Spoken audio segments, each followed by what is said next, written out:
All right, everybody, welcome back to the Deep Dive. Today we're doing something a little different and a little bit important, I think, for everybody out there. Yeah, definitely. We're going to be looking at workplace safety. Okay. And specifically, we're going to be using data from OSHA.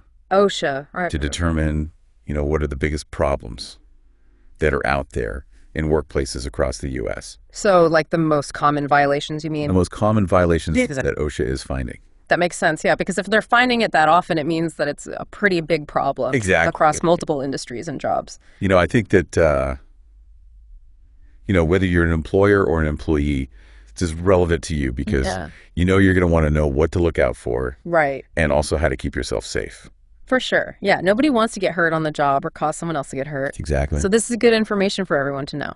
Yeah, and I think it's, for employers especially, this could mean some pretty hefty fines if you're not keeping your workplace up to the standards. Oh, yeah. OSHA doesn't mess around. No, they don't. They have some serious penalties for violations and for good reason. Exactly. I mean, their whole mission is to prevent workplace injuries and illnesses, so they have to be tough to make sure employers are taking safety seriously. So what are these violations? What are these dangers? Yeah, let's dive into it. What are we looking at? So we have a list here of the top 10. Top 10, okay. Most frequently cited standards Right. from OSHA from fiscal year 2023, so last year. Interesting. Okay, so this is like the latest data on what OSHA inspectors are seeing the most. This is the latest and greatest. Yeah. And it's pretty interesting stuff. I bet. All right, so where do we start? Well, I think the best place to start is number 1. Makes sense to me. Which is 1926.501. Ah. Fall protection construction. Ah, yes. Fall protection. Classic construction hazard. Yeah, you know. And this is, I think, pretty self-explanatory, but, Yeah. if you're working at heights, you need to have the right safety equipment.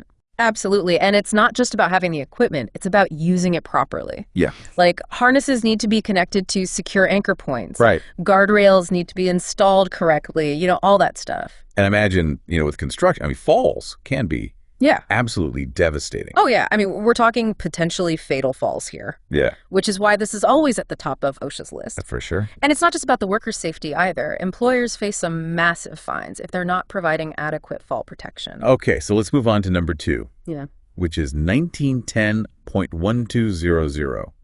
Hazard communication. Okay, hazard communication. So this one's not just construction specific. Oh, this is general industry. Right. Which basically means that any workplace where hazardous chemicals are present needs to have a plan in place. Right. This is all about making sure workers know what chemicals they're working with, the risks involved, and how to handle them safely. That means labels on containers, safety data sheets, absolutely, training programs, all that good stuff. Exactly. It's about clear communication and making sure everyone is informed. Yeah. Because let's be honest, a lot of chemicals, they can be pretty nasty. Oh, yeah. You don't want to be messing around with something without knowing what it is and what it can do to you. For sure. Yeah. Okay, so let's keep this train moving. Number 3, 1926.1053. Ladders construction. Ladders? Seems pretty straightforward, but... Yeah, you think so. But you know what they say about the simplest things? They can be the most dangerous.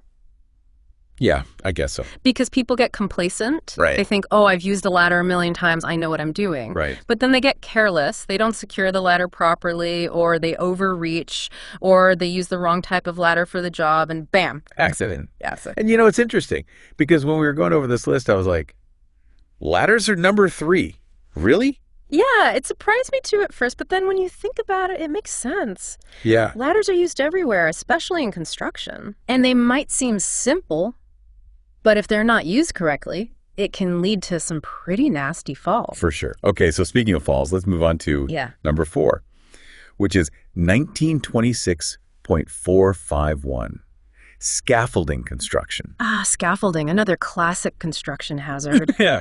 Think about it. You're essentially creating a temporary structure to work at height. So there's a lot that can go wrong if it's not built and used correctly. Like what kind of things?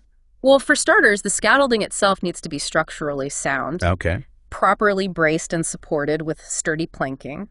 And then you need guardrails to prevent falls. Of course. Tow boards to stop tools and materials from falling off, Mm-hmm. and regular inspections to make sure everything is in good condition. Right. And, I think about scaffolding and, I think about like the setup and the tear down. Like I imagine that's where a lot of the, potential for danger is. Oh, yeah, absolutely. Those are critical times because the scaffolding isn't fully assembled or is being taken apart. Right. So it's inherently less stable and there's more room for error. Okay. Let's move out of the construction zone for a second. Let's head over to general industry for number 5, which is 1910.178, powered industrial trucks. Ah, yes, forklifts, pallet jacks, all those fun things. Yeah. Essential for moving materials in so many workplaces, but boy, can they be dangerous. I imagine so. I mean, they're basically, vehicles Yeah. moving around in tight spaces. Exactly, and often carrying heavy loads, so you've got risks of collisions, tip-overs, people getting pinned or crushed. It's Yikes. not something to take lightly. No, it's not. That's why OSHA has strict standards for training certification and safe operation of these vehicles. So what about number 6? This one's back in general industry, Okay. and it's 1910.147, control of hazardous energy. Lockout, tagout. Ah, lockout, tagout, one of my favorites. Okay, so explain this one to me because this one sounds a little bit like what exactly does that mean? So basically, imagine you're working on a piece of machinery. Maybe you're doing some repairs or maintenance.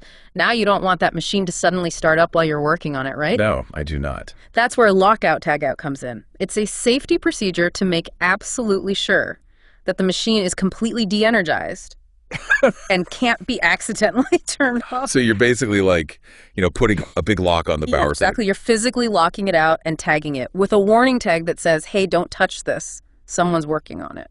Makes sense. It's a critical step to prevent amputations, burns, electrocutions, all sorts of nasty injuries. Yeah, you don't want any of those. Definitely not. Okay, so moving on to number 7, still in general industry.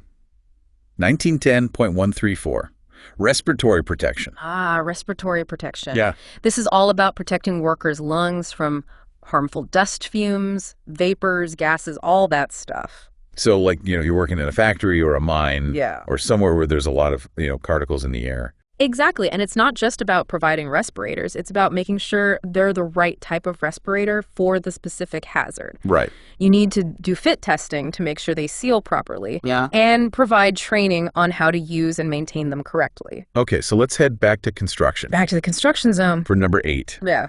Which is 1926.503, fall protection training requirements. Ah.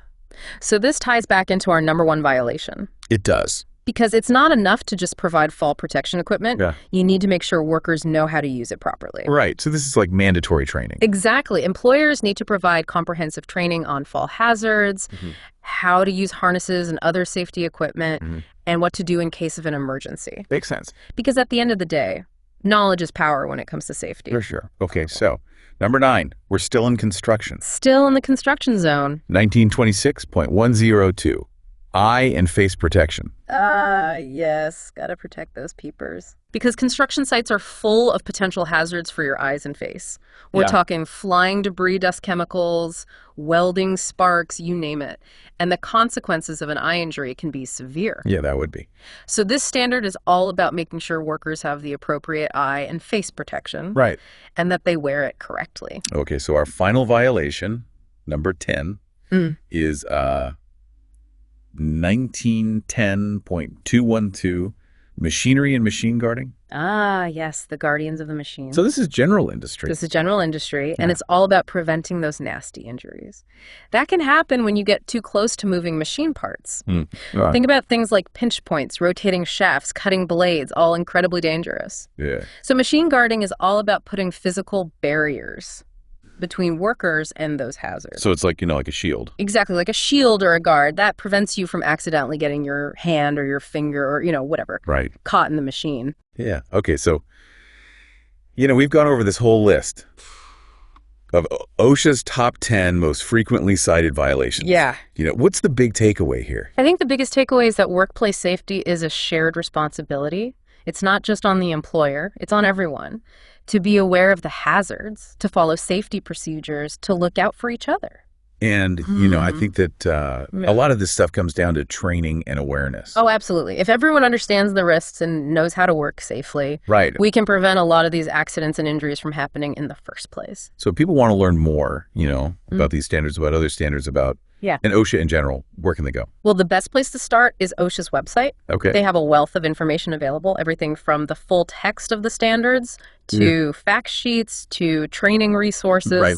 It's all there. So yeah, if you're interested in learning more, definitely check that out. And I think, you know, this is something that I think we all kind of take for granted. Workplace safety. It's really important. And, you know, hopefully this has just kind of scratched the surface for you to spark that curiosity to learn a little bit more and keep yourself safe out there. That's what it's all about. All right, everybody. Thanks for listening to The Deep Dive. See you next time. Stay safe. We'll see you next time.